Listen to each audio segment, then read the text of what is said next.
Geeky Classic Rock. Edward Ludwig Van Halen was born on January 26, 1955 in Amsterdam, and little did his parents, Jan and Eugenia, know that they had given birth to one of the world's greatest guitarists. When Eddie was 7, the family picked up and moved to the U.S., making their home in Pasadena, California. The Van Halen family had the music already built in, as their dad played the piano, saxophone, and clarinet. And Eddie, along with his brother Alex, learned how to play classical piano when each one turned 6. As Alex and Eddie figured out what their musical interests were, classical piano took a backseat while Alex learned drums and Eddie the guitar. The brothers formed their first band called Mammoth, and in 1974, David Lee Roth and Michael Anthony hopped on board to give us who we know today as Van Halen. It was actually David who suggested naming the band after the brothers' last name, and maybe, just maybe, this gave them some of the fire that they needed, because not too long after that name change in 1976, while they were playing the club scene, Gene Simmons knew that there was something about these guys that was super special. Gene produced a demo tape for Van Halen, which was awesome, but the guys really didn't know what to do with that tape. So they just kept playing and promoting themselves, but it was radio that kicked them off.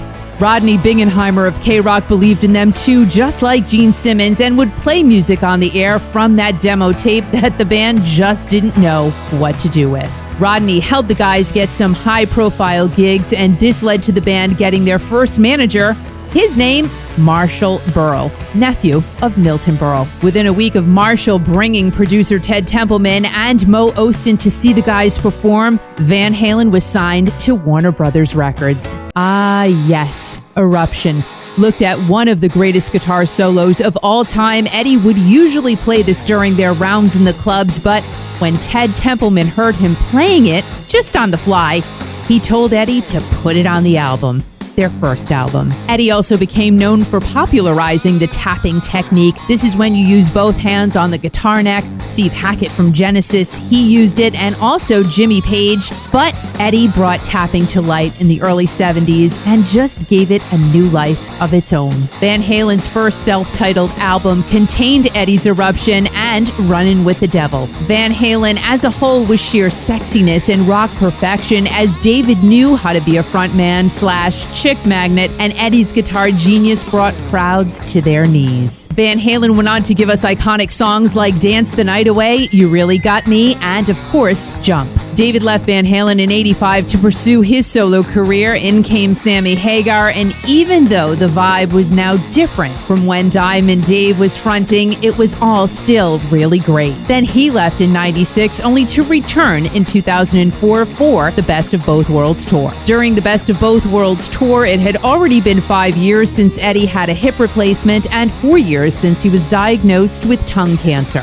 Eventually, Eddie also battled throat cancer, and in 2015, he said that he believed the contributing factor to his cancer was the fact that he always had a couple of metal guitar picks in his mouth. On October 6, 2020, Eddie leaves behind his wife Janie, his brother Alex, Wolfgang's mom Valerie Bertinelli, and his son Wolfgang. Sammy Hagar said he is heartbroken and speechless. David Lee Roth, what a long, great trip it's been. Michael Anthony, no words. Heartbroken. My love to the family. Valerie Bertinelli, see you in our next life, my love. Wolfgang, he was the best father I could ever ask for. As time passes for all of us and we learn that another musical icon of ours has passed, it just takes another small piece of us with them. And it just goes to show us, yes, life is very, very short. Such a statement that we hear all the time, but it really is. So instead of waiting until it's too late